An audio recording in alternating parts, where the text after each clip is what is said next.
Assalamualaikum warahmatullahi wabarakatuh.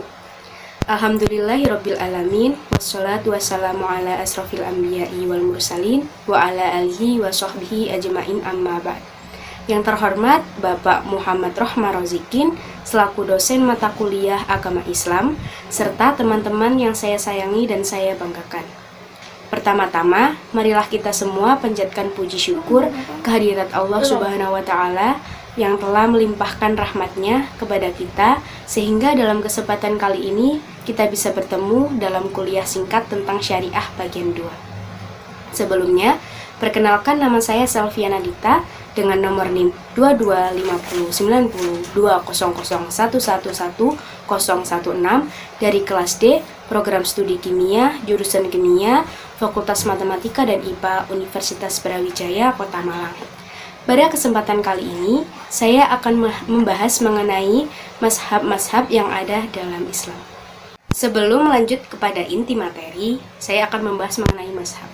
Mazhab merupakan aliran dalam fikih Islam. Terdapat perbedaan pendapat di dalamnya. Jika firqah adalah perbedaan pendapat yang ada di dalam akidah. Nah, di dalam Islam sendiri terdapat 4 mazhab, yaitu yang pertama mazhab Hanafi, yang kedua mazhab Maliki, yang ketiga mazhab Syafi'i, dan keempat mazhab Hambali. Nah, bagaimana bisa muncul 4 mazhab ini? Ada 3 alasan yang bisa memunculkan 4 mazhab ini, yaitu yang pertama, 1. Fikih di masa Rasulullah. Rasulullah belajar fikih semenjak Rasulullah diutus, dan Rasul pada waktu itu merupakan satu-satunya sumber fikih. Dan hal itu terdapat dalam surat Al-Maidah ayat 67 dan An-Nahl ayat 44. Kondisi fikih pada zaman Rasulullah di Mekah belum tampak. Kebanyakan masih membahas akidah karena 2/3 Al-Quran membahas akidah. Dan di Madinah, fikih baru mulai terlihat karakternya. Jadi dapat disimpulkan bahwa fikih pada masa Rasulullah tidak ada istilah apapun dan belum membentuk aliran apapun. Yang kedua yaitu fikih di masa sahabat. Hal ini diawali mulai sejak Rasulullah meninggal. Karena muncul masalah kehidupan yang butuh pembacaan masalah, maka para sahabat dalam memecahkan masalah merujuk pada beberapa hal. Yaitu yang pertama fatwa hukum, yaitu Al-Quran dan As-Sunnah atau hadis. Metode fatwa hukum ini sendiri, para sahabat akan mengambil naas secara langsung.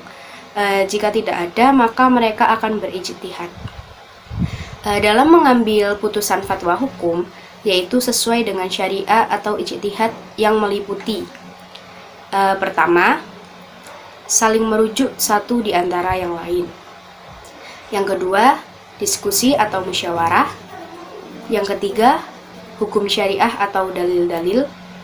Dan yang keempat yaitu final putusan fatwa hukum itu sendiri.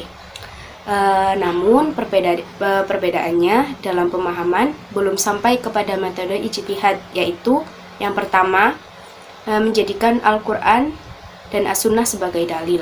Yang kedua, berusaha mencari naas jika belum ada.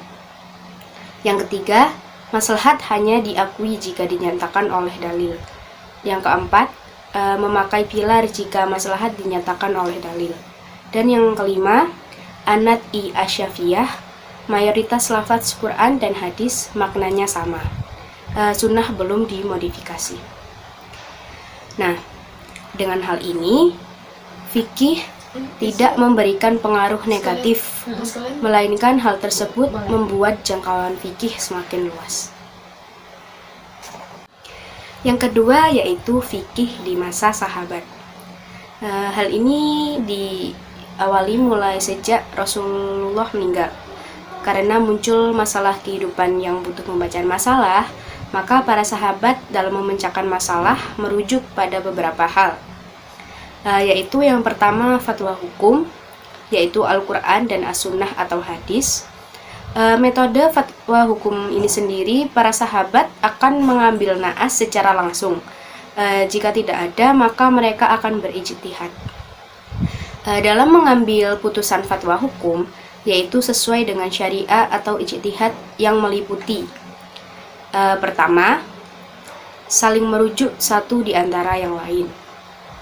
Yang kedua, diskusi atau musyawarah. Yang ketiga, hukum syariah atau dalil-dalil. Dan yang keempat, yaitu final putusan fatwa hukum itu sendiri. Namun perbedaannya dalam pemahaman belum sampai kepada metode ijtihad, yaitu yang pertama menjadikan Al-Quran dan As-Sunnah sebagai dalil. Yang kedua, berusaha mencari naas jika belum ada. Yang ketiga, maslahat hanya diakui jika dinyatakan oleh dalil. Yang keempat, memakai pilar jika maslahat dinyatakan oleh dalil. Dan yang kelima, Anat-i Asyafiyah, mayoritas lafaz Quran dan hadis maknanya sama. Sunnah belum dimodifikasi. Nah, dengan hal ini, fikih tidak memberikan pengaruh negatif, melainkan hal tersebut membuat jangkauan fikih semakin luas. Yang terakhir, fikih di masa tabi'in. Metode ijtihadnya tidak jauh berbeda dengan sahabat. Tapi ada beberapa tambahan sumber, yaitu mendengar fatwa-fatwa sahabat. Dan tidak hanya Al-Quran dan hadis, tapi mereka juga mendengar fatwa-fatwa sahabat. Mereka juga mempertimbangkan hal tersebut. Nah, zaman ini masih belum terbentuk mazhab. Dari ketiga pembahasan fikih di masa Rasulullah, sahabat, dan tabi'in, dapat disimpulkan bahwa dari ketiga teori tersebut, perbedaannya hanya terdapat pada metode ijtihadnya. Selanjutnya, saya akan membahas mengenai asal-usul terbentuknya mazhab.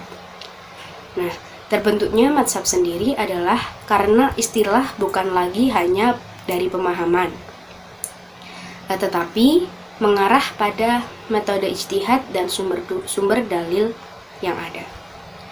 Nah, ada dua peristiwa penting yang mendasari terbentuknya mazhab-mazhab yang ada di dalam agama Islam, yaitu yang pertama fitnah Utsman atau yang sering disebut dengan tragedi Utsman, dan yang kedua merupakan perdebatan di kalangan ulama.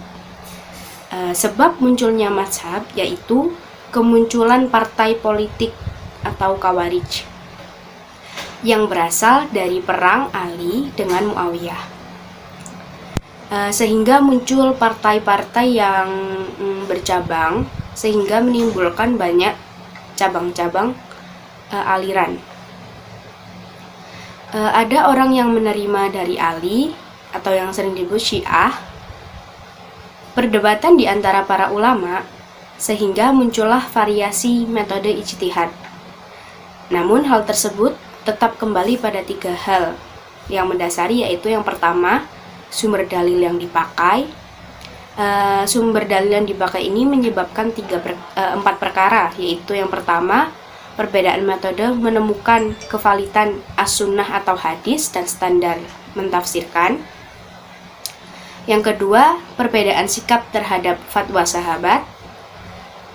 Yang ketiga, perbedaan sikap terhadap qiyah. Dan yang keempat, perbedaan sikap terhadap ijma. Selanjutnya, lanjutan dari tiga hal yang mendasari tadi, yang kedua ada cara pandang terhadap naskah, yaitu yang pertama ada ahlul ra'i, dan yang kedua ada ahlul hadis. Yang nomor tiga ada pemakaian data. Yang pertama ada mamtuk atau makna eksplisit, yang kedua mamtuk dan mahlun, makna eksplisit dan implisit, serta yang nomor tiga fatwa dan lain-lain. Nah, kesimpulan kuliah singkat kali ini yaitu perbedaan pendapat tidak bermakna penyimpangan dalam fikih, karena di masa sahabat pun juga ada perbedaan pendapat dalam fikih. Dan juga dalam Islam mendorong ijtihad, yaitu benar berpahala 2 dan salah berpahala 1. Terima kasih atas kesempatannya. Mohon maaf jika ada salah kata. Wabillahi taufiq wal hidayah. Wassalamualaikum warahmatullahi wabarakatuh.